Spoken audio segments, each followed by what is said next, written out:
Start हो गई ना सर? एक बार देख लीजिए, मैंने अभी स्टार्ट किया है।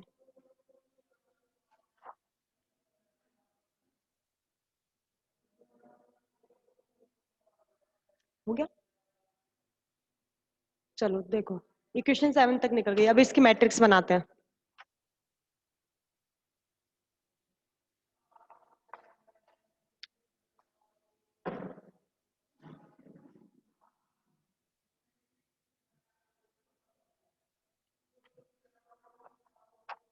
हमने 4 इक्वेशन निकाली है, 2, 3, 4 और 7 from equation second, third, fourth and 7।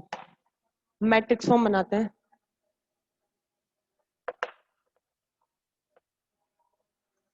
F mu new, matrix form बना रही हूँ। F11, F12, F13, F14, F21, F22, F23, F24, F31, F32, F33, F34, F41, F42, F43, F44। ये चारों लिख दिया। अब इनकी वैल्यूज रखते हैं। चलो, सबसे पहले F11 निकाले थे ये चारों हमने, चारों की वैल्यूज रखते हैं। सबसे पहले आपका है F11 की वैल्यू कितनी थी? 0, BZ minus BY minus iota EX upon C, ये पहला था। दूसरा माइनस BZ 0, तीसरा क्या था आपका? BX, और ये था minus iota EY upon C। फिर था आपका चौथा BY माइनस BX, फिर था आपका 0, और ये था minus iota EZ upon C, और फिर था last iota EX upon C, iota EY upon C, iota EZ upon C, और ये मैट्रिक्स फॉर्म बन गई। ये निकल गए लॉरेंस फोर्स के 4 कंपोनेंट। स्क्रीनशॉट लीजिए मैट्रिक्स का। किसी को प्रॉब्लम हो तो बता दो, नहीं तो फिर अब ये टॉपिक कंप्लीट हो गया, नेक्स्ट टॉपिक स्टार्ट करेंगे हम। स्क्रीनशॉट ले लीजिए। अब मैं नेक्स्ट टॉपिक स्टार्ट करने जा रही हूँ।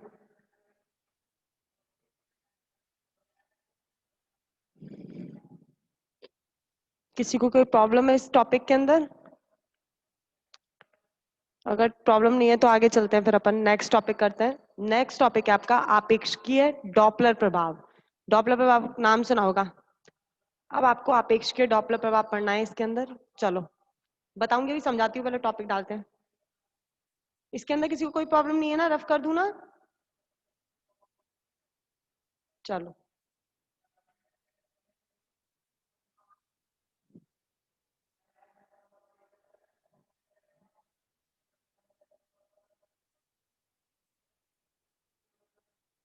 नेक्स्ट टॉपिक डालिए आपेक्षिकीय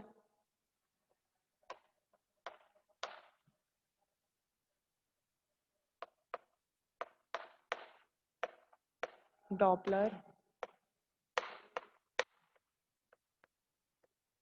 प्रभाव, रिलेटिविस्टिक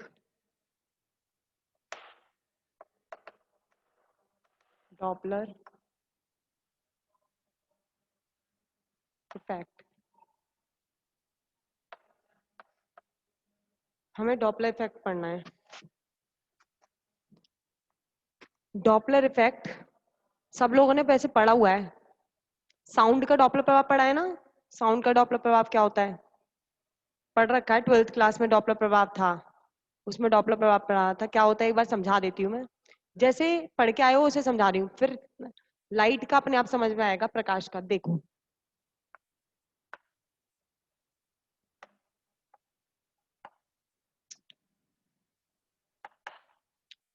ये तो है स्रोत,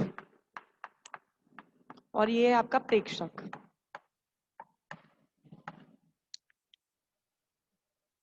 ये स्रोत है, स्रोत में से आवाज निकल रही है, स्पीकर है ये, इसमें से आवाज निकल रही है।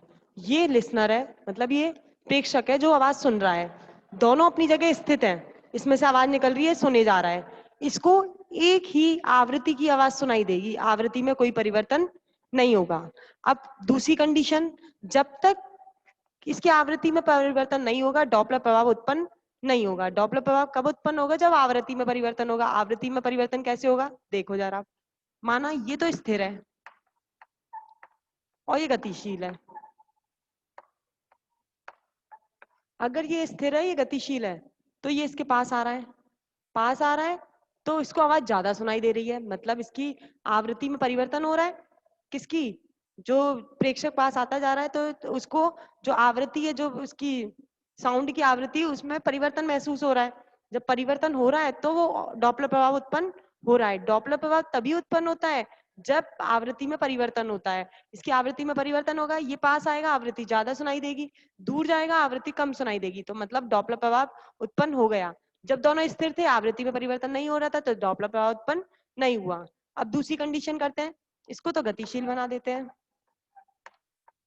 और इसको स्थिर बना देते हैं। अगर ये गतिशील है ये स्थिर है तो ये तो अपनी जगह रहेगा, ये इसके पास जाएगा, ये इसके पास जाएगा तो फिर आवृत्ति बढ़ेगी, इसको ज्यादा सुनाई देगा, आवृत्ति में परिवर्तन होगा, आवृत्ति परिवर्तन होगा तो डॉपलर प्रभाव उत्पन्न होगा। अब इसको दूर ले जाएंगे धीरे धीरे धीरे तो आवृत्ति कम होगी, कम होगी, इसको कम सुनाई देगा, कम सुनाई देगा तो डॉपलर प्रभाव उत्पन्न होगा। क्या समझ में आया इससे? डॉपलर प्रभाव कब उत्पन्न होता है? जब इसकी आवृत्ति में क्या हो? परिवर्तन हो, भली किसी से भी हो, कोई भी स्थिर हो कोई भी गतिशील हो, लेकिन आवृत्ति में परिवर्तन उत्पन्न होना चाहिए। आवृत्ति तभी परिवर्तित होती है जब दोनों में से कोई भी एक गतिशील हो जाता है, या तो ये गतिशील हो जाए या ये गतिशील हो जाए, या तो स्रोत गतिशील हो या प्रेक्षक गतिशील हो, तब आपका डॉपलर प्रभाव उत्पन्न होता है। या दोनों गतिशील हो, दोनों गतिशील होंगे तो भी डॉपलर प्रभाव उत्पन्न है, लेकिन समान वेग से नहीं होने चाहिए, दोनों का वेग क्या होना चाहिए? अलग अलग होना चाहिए। वेग अगर निश्चर होगा तो नहीं होगा डॉपलर प्रभाव उत्पन्न। तो डॉपलर प्रभाव कब उत्पन्न होता है? जब साउंड की आवृत्ति में क्या होता है? परिवर्तन होता है, या फिर कोई भी एक गतिशील हो जाए तो आपका डॉपलर प्रभाव उत्पन्न हो जाता है। ये आप पढ़ के आए थे 12th तक। अब आपको यहाँ पर जो पढ़ना है वो पढ़ना है प्रकाश का। सेम प्रकाश का काम है, ये एक स्रोत होगा और ये हम लोग होंगे, हमें प्रकाश पास आने पर और दूर जाने पर प्रकाश का डॉपलर प्रभाव उत्पन्न होगा। प्रकाश कभी तेज दिखेगा जब पास आएंगे, दूर जाएंगे तो प्रकाश कम दिखेगा। इसका मतलब वहां पर भी डॉपलर प्रभाव कब उत्पन्न होता है? जब दोनों में से कोई एक गतिशील होता है। ये डॉपलर प्रभाव पढ़ना है आपको, लेकिन डॉपलर प्रभाव यहाँ पढ़ना है फ्रेमों के अंदर। हाँ, आपको यहाँ पर जो पढ़ाऊंगी वो मैं तंत्रों के अंदर डॉपलर प्रभाव पढ़ाऊंगी। चलो स्टार्ट करते हैं। ये जो मेन कंसेप्ट है वो क्लियर है सबको कि डॉपलर प्रभाव उत्पन्न कब होता है? जब प्रकाश की या इसकी साउंड की आवृत्ति में परिवर्तन होता है, तब डॉपलर प्रभाव उत्पन्न होता है। डॉपलर प्रभाव उत्पन्न होने के कारण दोनों में से कोई भी एक गतिशील होना चाहिए, अगर दोनों स्थिर है तो आपका डॉपलर प्रभाव उत्पन्न नहीं होता। क्लियर? चलो अब मैं इसका टॉपिक स्टार्ट करवाने जा रही हूँ। डॉपलर प्रभाव फ्रेमों के अंदर पढ़ना है आपको डॉपलर प्रभाव। आइए,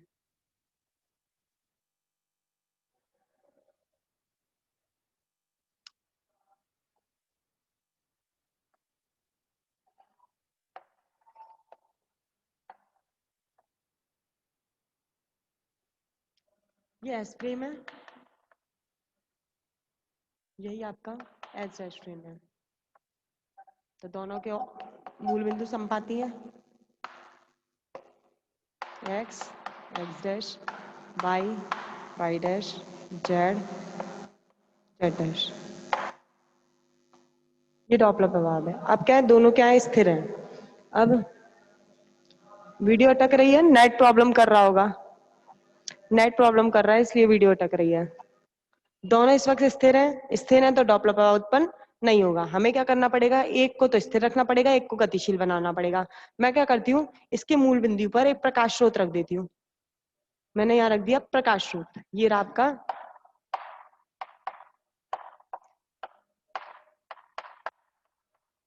मैंने एक प्रकाश स्रोत रख दिया, प्रकाश स्रोत रखते ही इनमें से प्रकाश निकलना चालू होगा। एक को तो पकड़ लिया, एक तो स्थिर हो गया, दूसरा प्रकाश के वेग से क्या होगा? गतिशील हो जाएगा। आओ,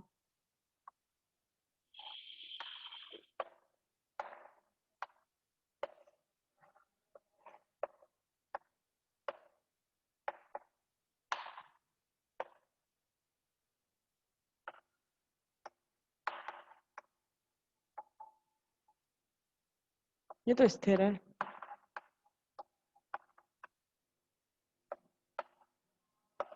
ये भी वेग से गतिशील हो गया।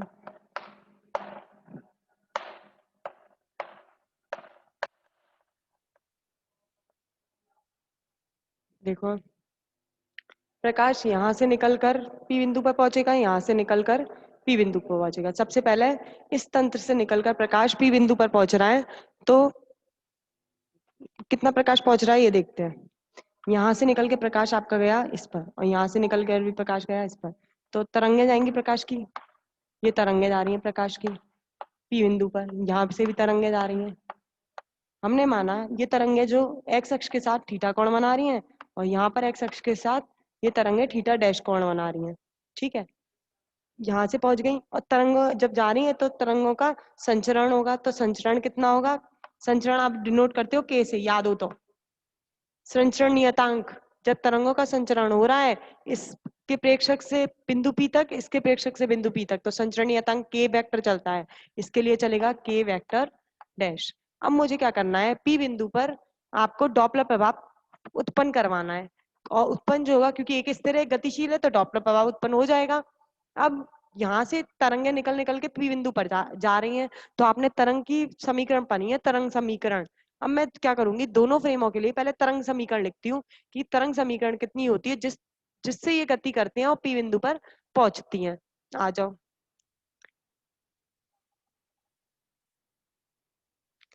फ्रेम एस में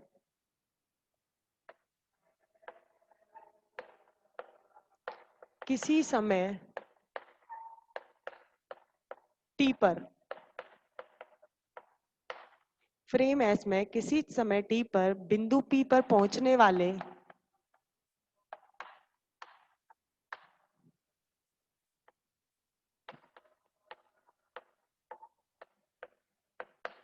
बिंदु पी पर पहुंचने वाले तरंगों के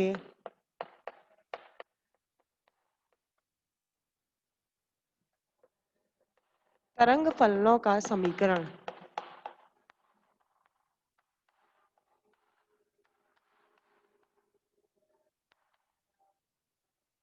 चलो पहले फ्रेम एस के लिए लिखते हैं। फ्रेम एस के लिए साई बराबर, ये पढ़ी हुई है आपने, ई टू की power iota omega T minus के वेक्टर डॉट आर वेक्टर। ये बहुत अच्छे से पढ़ के आए हो आप। तरंग समीकरण साई बराबर साई नॉट ई टू की पावर आयोटा, ओमेगा कॉमन ले लिया, टी माइनस के ओवर ओमेगा डॉट आर। इसको डालो समीकरण नंबर 1। अब एस डैश तंत्र के लिए लिखते हैं, psi dash psi naught dash e to की power iota omega dash t dash minus k dash dot r dash. तरंग समीकरण है, इसको डालो समीकरण नंबर 2, जहां के और के डैश क्या है, जहां के व के डैश संचरण सदिश हैं। लिख दो, जहां के व के डैश संचरण सदिश है। स्क्रीनशॉट लो, स्क्रीनशॉट लीजिए।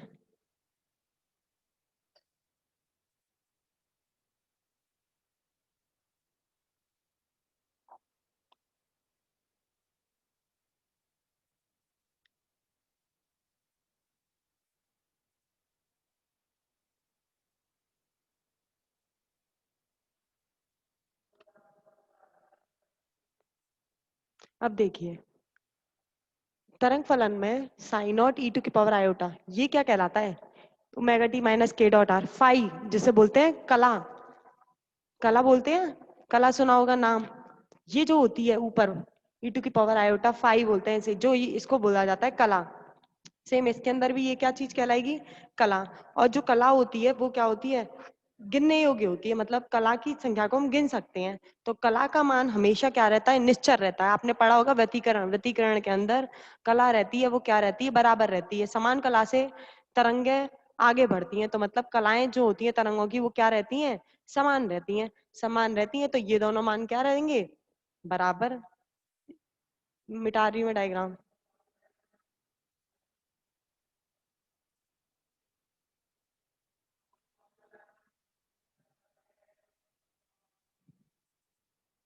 कला का मान